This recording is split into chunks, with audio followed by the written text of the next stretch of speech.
Chapter 10. Dog Interview. I now set about following Mohavidan's advice. I intended to get the facts about Strongheart straight from the dog himself, rather than depending upon human opinions. Strongheart, I knew, would have little difficulty in following most of the things I said, but how was I able to understand him? For our first experiment, I got Strongheart to sit on the living room floor with me, so that we could look into each other's eyes, and, I hoped, into each other's minds and hearts. Then I began talking to him as though he were another and very intelligent human being. I told him about the trip to the desert, why I had gone there, and what Dan had said about passing humans with their opinions and going straight to the dog for the facts about the dog. And that's the reason why we're sitting here on the floor, I added. I am interviewing you about yourself and about us. There are a lot of things about you that baffle me, things that have yet to be solved so that I can keep better company with you. I've read all kinds of books and consulted all sorts of so-called authorities, but none of them was able to get me any nearer to understanding you. Then, over in the desert, I learned that you yourself are the proper authority to consult. You have all the facts about yourself. I shall appreciate it if you will share some of these facts with me, for the greater good of both of us. I don't know how you're going to be able to do it, for that will have to be up to you. Strongheart sat there as though posing for a still picture for one of his films. He was keenly alert, with his head cocked a trifle off-center, his ears straight up and funneling in my direction, and his eyes following every movement of my lips. I asked him question after question. I asked about human-animal relationships in general. I asked many questions about himself. In particular, I asked each question very slowly, then paused, often for several minutes, for some kind of a response, but there was none. He did nothing at all, as far as I was able to observe, except just sit there, as though made of stone, and stare at me with an expression on his face that could have been interpreted as almost anything. At last I ran out of questions. I waited and waited, but not one observable contribution did Strongheart make on the occasion. Occasionally he blinked his eyes and wiggled the end of his nose. The silence was profound. I made up my mind that I would outsit and outstare the dog if it took the rest of the night. Finally Strongheart yawned, got to his feet, shook himself, turned around, marched to the end of the room with his precise military stride, opened the door, and disappeared into the night. The interview was at an end. It was discouraging, but there was a faint ray of hope. Just as Strongheart's tail went out the back door, I had a sudden intuitive inkling as to why the interview had been a failure. Strongheart, this inkling intimidated, quite as though someone had whispered to me, had been trying to communicate with me as we sat there on the floor, but I had lacked the ability to understand what he was silently saying. So he had finally had to adjourn the meeting until I was better prepared for him in rational correspondence with the dog. The effort to establish a medium of practical intercommunication between the dog and myself became a major quest. I followed every line of procedure that suggested itself, no matter how fantastic. Most of the way it was bewildering and challenging, like seeking a desired objective through dense, swirling fog. I failed to understand how the dog could make such accurate contact with my thinking processes, while I could not tap his thinking at all, except in the most crude and obvious kind of way. Through as much of every 24 hours as possible, I continued to keep Strongheart under the closest surveillance, watching every move he made and trying to find the exact mental reason for it. Every day, as part of my Good Man Friday duties, I read to him. Of course, I could not understand why a dog, even a dog as distinguished as Strongheart, should be read to, or what good could possibly come of it. I even suspected that it might be some kind of a comedy gag, but I included it in our daily program nonetheless, because I had been told to do so, partly out of curiosity to see what would come of it, and partly because it added such a whimsical oddity to the adventure itself. Every morning Strongheart and I would sit facing each other, either on the living room floor or somewhere out of doors, and I would share the contents of books, magazines, and newspapers with him, taking care that he got the best in subject matter as well as in literary expression. He always listened with polite attention, as though understanding and enjoying everything that was said, but whenever he took the focus of his eyes off my lips and yawned, that was always a sign that he was bored. It was automatically the end of the reading session. One morning, after I finished reading him some unusually fine poetry, we were looking off into the distances from our high, grassy point of vantage. It suddenly occurred to me why I had been instructed to read something worthwhile to Strongheart every day. The more I read to Strongheart, the more I had been mentally lifting him out of all kinds of limiting dog classifications and balancing life with him as an intelligent fellow being, a fellow being who was entitled to as much of the best of everything as I had hoped to enjoy myself. As our shared days rolled adventurously and educatingly along, I made another interesting and illuminating discovery. The more I stopped treating Strongheart like a dog in the conventional meaning of the term, the more he stopped acting like a dog, at least as far as I was concerned. And the more this fascinating thing happened, the more we began functioning as rational companions, and the more the kinship barriers between us came tumbling down. Chapter 11. Curriculum. One day I ran into a kind of impasse with Strongheart, in which he again became a complete enigma to me. Something was definitely blocking the way. Much to my private embarrassment, I finally found out what it was. Me.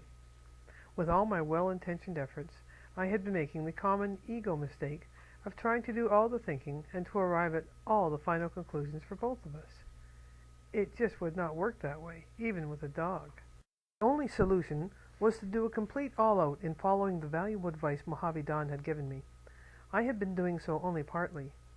There had been altogether too much of me as a self-appointed knower, and not enough of Strongheart and what he might have to share as an intelligent expression of life. Without being aware of the unfair thing I had been doing, I had mentally assigned myself to the upper part of this relationship of ours. Because I happened to be a human and he was mentally assigned to the lower part because he was a dog, I decided to do a complete right-about-face. I would heave all human-animal traditions and conventions overboard, reverse the customary procedure of man trains dog, and instead make it dog trains man. I would try to set aside all pride in self and species, to quit all intellectual resistance, to become as humble and as receptive as I know how, to let the dog really go to work on me in an educational way. That would certainly be fulfilling Mojave Don's advice about going directly to the dog to get the facts about that dog. Strongheart became the professor. I was the entire student body, and whenever and wherever we happened to be, either indoors or out, it became our classroom. That is how the curriculum functioned as long as Strongheart's physical body was bouncing around in the earth scene, and that is still how it functions. He is still my teacher, and I am still his pupil. Through the illusoriness of time and even death itself, he continues to share with me, through the eternity of goodness, things that are exceedingly important for me to know and to practice. It was such an irregular curriculum, and so far outside all academic sanctions, that until the results justified the sharing of the facts, it had to be kept a profound secret. I knew what rigidity set, bristling opinions most humans cherish in all matters having to do with education, when it comes to defining what qualities one living being to impart knowledge, skill, and a discipline of character to another living being. I could imagine what would happen if an animal were seriously recommended as a well-equipped teacher for humans. The only equipment that Professor Strongheart and I used in our educational system was a book of synonyms, a dictionary, and a notebook and pencil. These, of course, were for me. The teacher and trainer needed only himself, a bit of encouragement from me, my undivided attention, and enough space in which to operate. My study period was practically continuous. As long as Strongheart was observable, school was in session, and I was being taught. Our curriculum was flexible, unpredictable, practical, and full of fun. It was by no means an easy course. I had a large assortment of wrong beliefs about dogs and other animals. These notions had to be cleared out in order to make room for the facts. It took discipline, a sense of wonder and appreciation, inner and outer flexibility, unlimited expectancy, and a willingness to follow facts wherever they led. All that Strongheart had to do as an instructor was to be himself. My part was to carefully watch everything he did and search for character qualities in him. My book of synonyms aided me to find the names of qualities, and the dictionary gave me a more thorough meaning of the qualities. Then I would list these qualities in my notebook and study just what he did with them in his moment-by-moment living. I did not merely look for good dog qualities as they are usually listed by dog show judges and other professionals. I was searching for the universal best in qualities, regardless of species identification. For qualities of abiding worth, for the kinds of qualities that we humans always respect and honor wherever we find them in the members of our own species. even for the kind of qualities that all the great world teachers agree are essential for living the superior life. I found hundreds upon hundreds of these great qualities within Strongheart. They came welling up in all their purity and glory from deep within him. He diffused them as naturally and as irresistibly as a flower does its perfume, a bird its song, a child its laughter. This curriculum of ours was and still is completely without academic sanction. Nevertheless, I recommend it to you, especially if your relationship contacts, whether with humans or animals, have become restricted, flat, meaningless, and otherwise unprofitable. Should you decide to give it a trial, either with your own dog or some other kind of animal, you can be assured of richly rewarding results. It is not necessary to have a dog as accomplished and as famous as Strongheart in order to make this unorthodox curriculum work successfully. A specially bred dog is not required, nor is a trained one. Any old kind of a dog will do, as long as it wags its tail at your approach, not even excluding some dirty little mongrel that you may have come upon while it was snatching a bit of much-needed dinner from an overturned garbage pail. Sooner or later, the observant human comes to discover that practically every dog is innately equipped with the valuable knowledge and wisdom, and is a master in the art of teaching humans by means of the irresistible power of the silent good example. Chapter 12, Look and See. Driving down the coast of Southern California in a particularly lovely summer morning, when everything everywhere was proclaiming the wisdom, friendliness, and glory of the Creator of it all, Professor Strongheart and I at last found what we had been looking for, our kind of beach. It had plenty of hard sand and was deserted by everything except seabirds.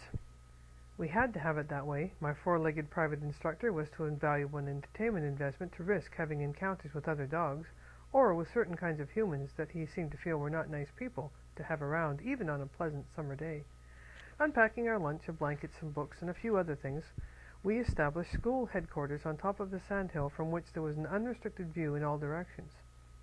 Always sharing all that I possibly could with Strongheart, even the work on these trips, I let him help bring the various things with the car and assist in arranging them. This he did with great skill, considering his lack of hands.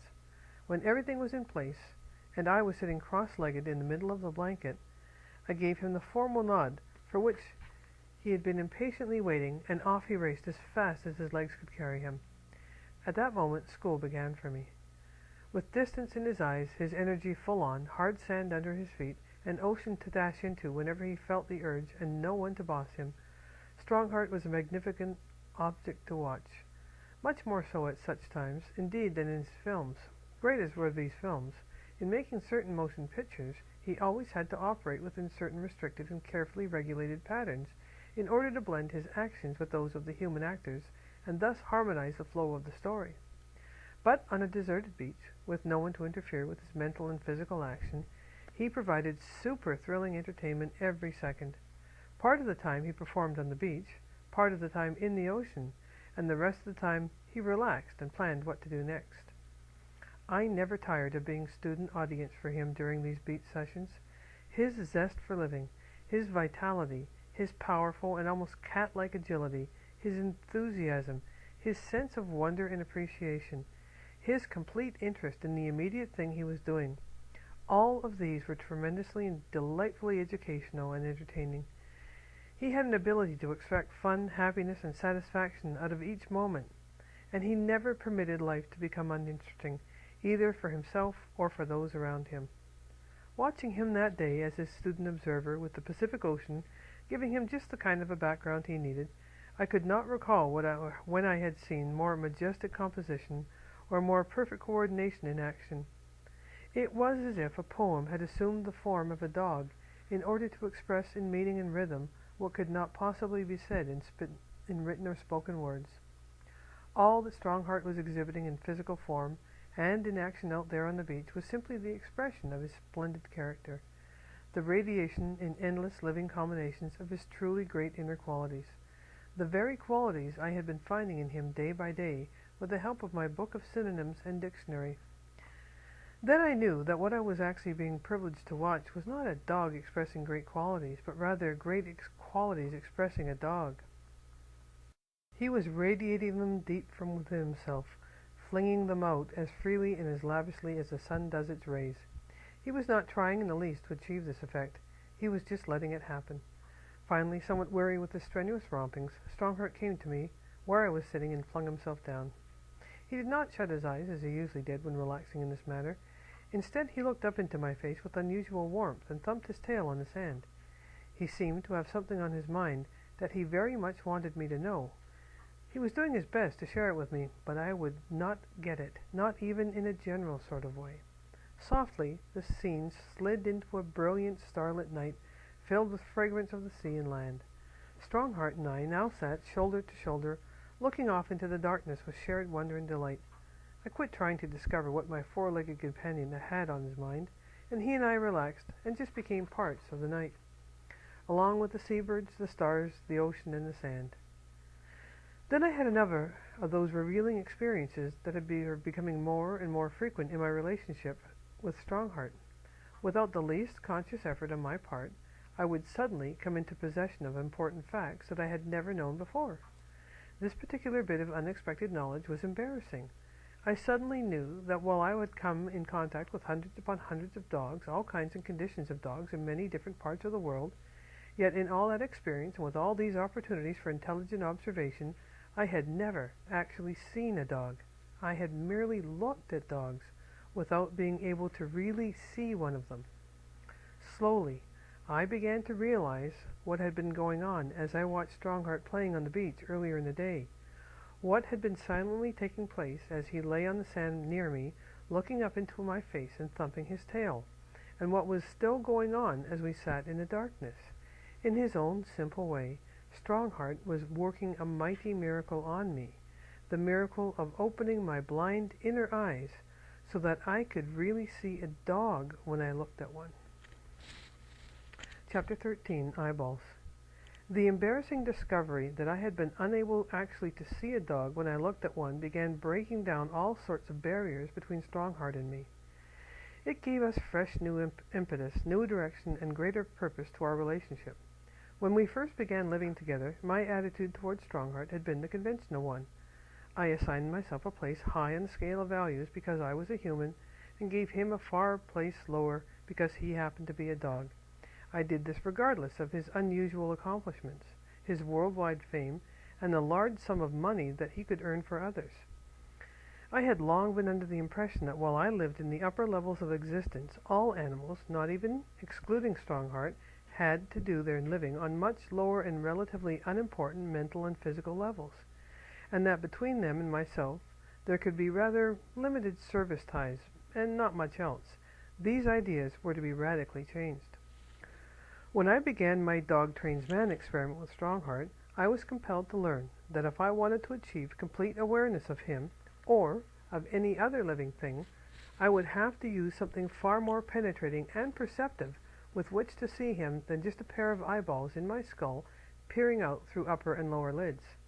I had to discard my eyeballs as reliable reporting factors, so to speak, and to begin using my thinking to see with. This practice is not so fantastic as it may at first appear.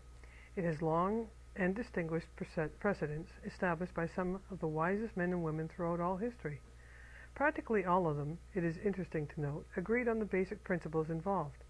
Our 5 organs of sense give us a kind of feel of the universe and the various things that it contains, but they do not help us to experience things as they really are. Rather, the sense organs distort the reality, as if we were trying to view and understand a beautiful landscape through a camera lens that is out of focus. The great spiritual explorers who have searched for the real facts behind all appearances have told us that the universe is faultless in its conception, faultless in its purpose, and faultless in its operation. But they have pointed out that the average human has difficulty in seeing and experiencing this real universe because of his defective inner vision and his disinclination to correct it. Penetrating deep into the mysteries of every kind of phenomena in their search for true answers, these explorers reappeared on conventional levels with traditional shattering discoveries.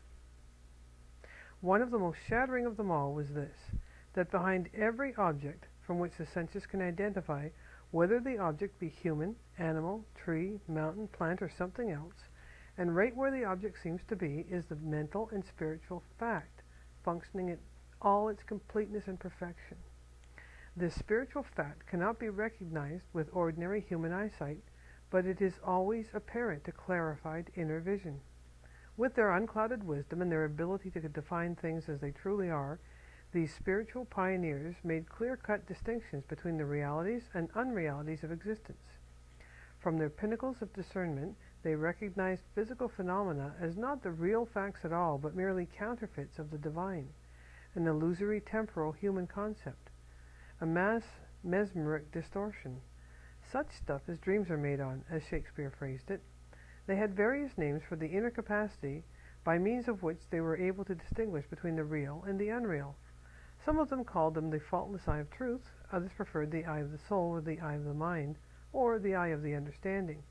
The American Indian, with his simple, direct approach to the great verities of being, calls this valuable faculty in-seeing, or in-hearing, or in-knowing. This is the kind of faculty that I had finally had to come to use with Strongheart in order to begin actually seeing and knowing him as he really was, with the great overall plan and purpose of life. My association with the merely biological part of him, while it was a most interesting experience, had been getting neither of us anywhere as intelligent and expanding expressions of life. On the contrary, it had been keeping us in those conventional and restricting ruts and routines in which humans and dogs have been moving about for centuries. But when I began mentally getting out of these ruts and routines myself, and mentally taking Strongheart out of them too, he and I began overflowing our bank, so to speak, and experienced sharing, living the like of which I had never heard of before. Our escape into these larger certainties began the day that I started hunting for his character qualities with the aid of the Book of Synonyms and the dictionary. The more I did this, the more I lifted my concept of Strongheart out of the physical and into the mental, and out of the mental into the spiritual. Thus I was constantly translating him into what he really was back of his physical appearance, an illimitable idea. Thus, with the dog's guiding help, and with him as the focal point for the experience, I was receiving priceless primary lessons in the cosmic art of seeing things as they really are, through the myths and barriers that seem to separate all of us from one another. Chapter 15, A Dog Talks Back. In a sense, we were doing a kind of tandem reverie, with Strongheart in the front position doing the steering, so to speak, and I in the rear doing my best mentally to pedal along with him in the unfamiliar direction he was taking. Where had the dog actually gone with his thinking processes, while his usually high, energetic, and active physical body rested so quietly on the ledge? Strongheart was in a reciprocating contact with a wise and very friendly something. That would have been apparent to almost any close observer. But what probably would have baffled the observer, as it certainly did me, was the exact nature and location of that something. I began mentally exploring in all kinds of directions, carefully listening for intuitive whisperings and carefully following every leading.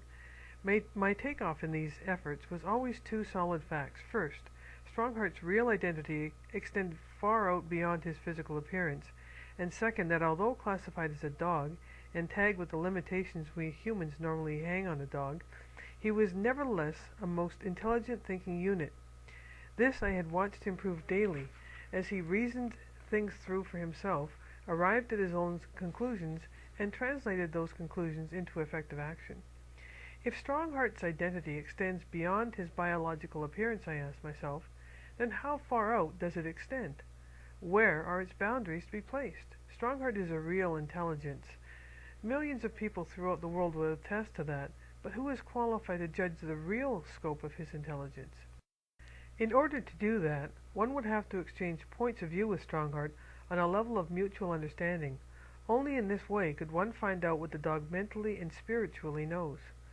With all limitations off my imagination, I began wondering if Strongheart, as he sat there on the ledge, was trying in his own way to get some kind of insight into the invisible realities back of the material appearance of things. I wondered if he were making an effort to get into the larger areas of himself, to discover more of his real selfhood, as almost any sensitive human would have been doing in the midst of such natural beauty. But I did not get anywhere with my speculations. The intellectual fog was just too thick for me. Then, just for fun, I decided to interview the dog ahead of me, as though he were a distinguished but difficult-to-understand foreigner. I went to work on him as a reporter, talking across him mentally in order not to disturb the sanctuary stillness in which we were both sitting, aiming all that I soundly said at the back of his head. I asked him questions having to do with his most intimate life, with me, with us, with human-animal relationships. There was no sequence in the questioning. I asked whatever came to mind. I did not wait for answers. I really did not expect any. Eventually, I ran out of things to ask him.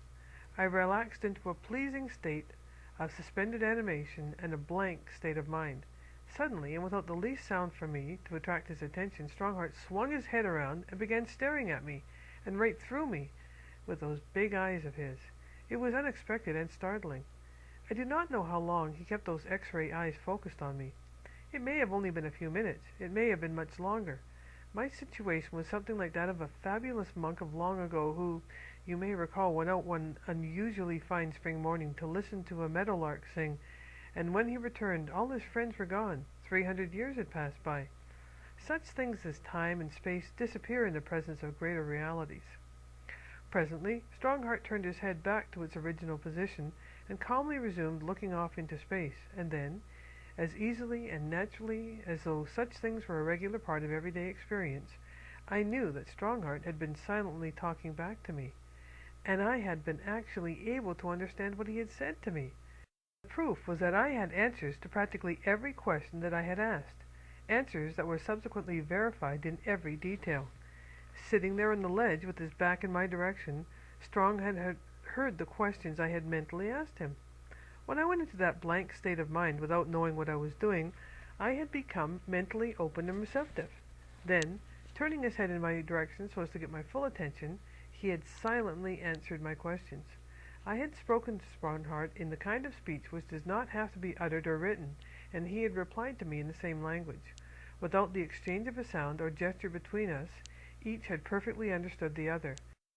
Chapter 16. Mental Bridges. It is not easy to make clear in words the exact technique for exchanging ideas with a dog by means of silent communication. One obstacle to an understanding is the general attitude which resists the unfamiliar, especially if it has to do with animals. Another difficulty arises from the fact that attempting to expand one's rational relations with a dog in this manner must of necessity be a pioneering adventure. One is forced to do his own mental navigating, to arrive at his own conclusions and prove them in first-hand experience.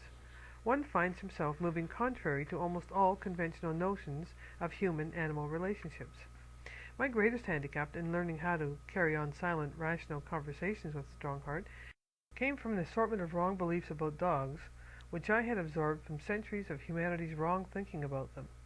One of the most arrogant of these ideas was the conceit that while I, because of my divinely bestowed superiority, was fully qualified to communicate certain important thought down to animals, the animals, because of their divinely bestowed inferiority, were able to communicate little of very real value up to me, and even when such upward communication was possible, it could only be expressed crudely and in an extremely limited way, as befitted a dumb creature operating from a lower order of intelligence. Strongheart knocked that nonsense right out of me.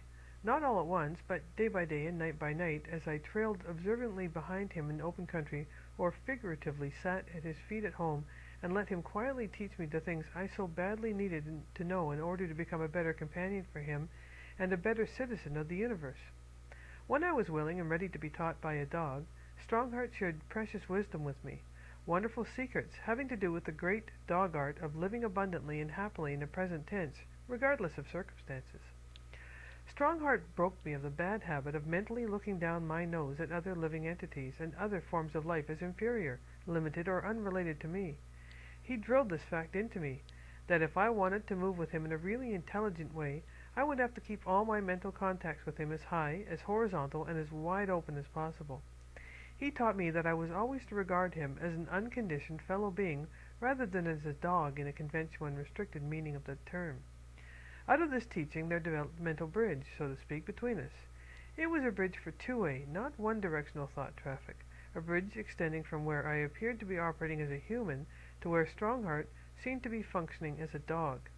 With this invisible bridge connecting us, it was possible for my thoughts freely to cross over into his thinking areas, and for his thoughts freely to cross over into mine. But there was a strict obligation in this. I was never to permit anything but my best thoughts to cross our bridge in his direction, and he, I know, never allowed but his best thoughts to come across to me. When I held my end of the bridge high, horizontal and as wide open to receive as descend, thought traffic flowed back and forth between us in a natural and mutually helpful way. He seldom seemed to have difficulty in understanding the thoughts I sent across to him, whether as news, suggestions, opinions, questions, or expressions of appreciation. And the more diligently I applied myself to it, the easier it became to understand the things he was silently saying to me. Occasionally, however, I forgot my required part in this kinship. I elevated my end of the bridge so that the rest of it slanted down at him as though from a superior to an inferior. Whenever this happened, the invisible current operating as a unit was short-circuited, and I automatically dropped to the relatively low level of just another dumb human trying to appear important in the shadow of an intelligent dog. Had someone come upon the dog and me sitting quietly shoulder to shoulder in some picturesque outdoor location, and had our observer been told in all seriousness that we were exchanging stimulating points of view with each other through the medium of silent talk, he would probably have found it exceedingly difficult to believe. But such would have been the truth, had he cared to become one of us. Had he been sufficiently flexible and receptive for such an experience, he could have joined in with us and shared in the simple universal language we were using, that language which moves without the need for sound from heart to heart. What made our silent conversation so easy and so rewarding was the invisible primary factor that was responsible for the entire activity. In order to understand this deeply hidden secret, it is important to know that what actually went on in those communion sessions of ours was not the hit-or-miss exchange of thoughts between the larger and more important brain of the human and the smaller and less important brain of the dog. Not at all. Brains as such had no more to do with it than ribs. It was something far more authoritative. And that something had all the immensity, all the power, all the intelligence, all the love of the boundless mind of the universe moving back of it, in it, and through it. Neither Strongheart nor I was doing any communicating as of ourselves. Neither of us was expressing himself as an original thinker or an independent source. On the contrary, we were being communicated through by the mind of the universe. We were being used as living instruments for its good pleasure. That primal, illimitable, and eternal mind was moving through me to Strongheart and through Strongheart to me. Thus I came to know that it moves through everything, everywhere, in a ceaseless rhythm of harmonious kinship. I was privileged to learn from my dog instructor how to get my human ego and intellect out of the way, how to blend my best with Strongheart's best, and how to let the universe express itself through us, as the universe, with its wisdom and long experience, well knows how to do. Chapter 17, Magic Alchemy. It may help us to understand how the mind of the universe speaks through a man to his dog and through the dog to the man, if we imagine two humans who have established the same kind of bridge for two-way traffic that Strongheart and I found to be so practical and helpful. Such an invisible bridge between two humans would indicate that they were in perfect rapport with each other, that they were in a state of real companionship.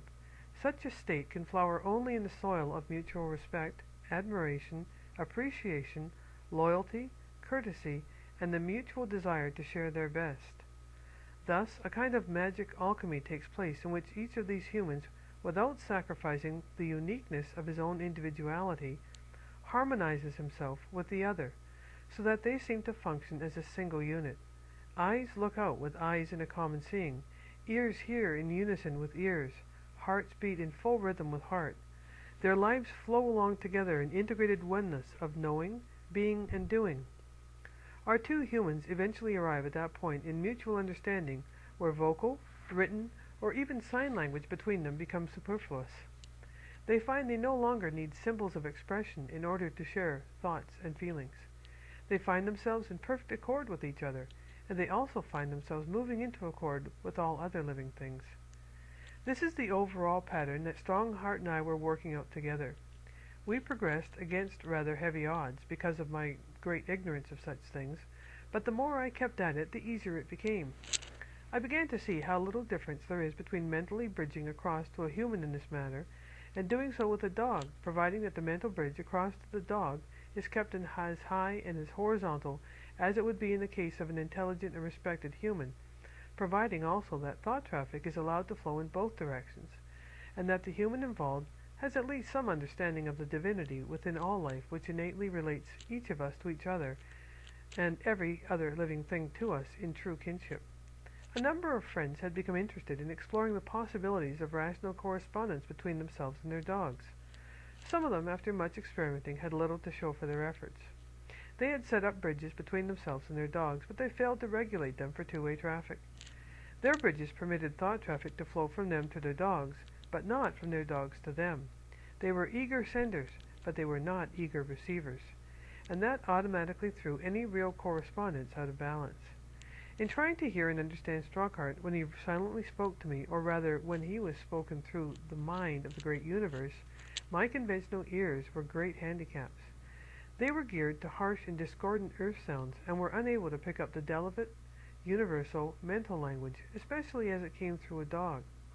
I made real progress only when I gave the most diligent heed to the practical lost art of listening, which, as William Butler Yeats maintained, is the nearest of all arts to eternity. Listening to Strongheart, I found, was of far greater importance than trying to make him listen to me. When my inner hearing and receiving apparatus was rightly attuned, I could always hear interesting and important things coming through him. But I lost this point of receptivity whenever I temporarily forgot that we were both living expressions of the same primal mind and purpose, and our relationship then sagged to conventional human-dog levels. The most memorable of our silent talks took place out under the stars, where he and I would sit shoulder to shoulder in shared contemplation like a couple of cogitating philosophers. We would first saturate ourselves with distance. We would watch the lovely designs and purpose operating in all things, and we would wonder and marvel and ponder. We would listen to the voice of existence as it silently spoke in that language which knows no barriers of time, space, or species. The magic of the universe flowed through us, and the dog and I realized our individual and necessary places in that glorious cosmic expression. At intervals, Strongheart and I would pull in our thinking from distant, spiraling, and silently talk with each other on matters of mutual interest. I would ask him a specific question. When the answer came, it arrived with the gentlest kind of impact. It came as a still, small voice whispering the needed information, or a sudden awareness, or a revealing suggestion, or a swift enlightenment, or a clear direction for solving a particular problem. I was never conscious of having to make any particular effort in these transitions from not knowing to knowing. I simply became as still and as receptive as possible, and listened. Sooner or later it just happened. It was like suddenly remembering something I had always known, but temporarily had forgotten in the fogs and confusions of human experience. Thus did Strongheart and I share in that silent language with the mind of the universe, is constantly speaking through all life and for the greater good of all of us. Thus did we make use of that wondrous inner route from mind to mind and from heart to heart. Thus did we cross each other's boundaries, only to find that there were no boundaries separating us from each other, except in the dark illusions of the human senses.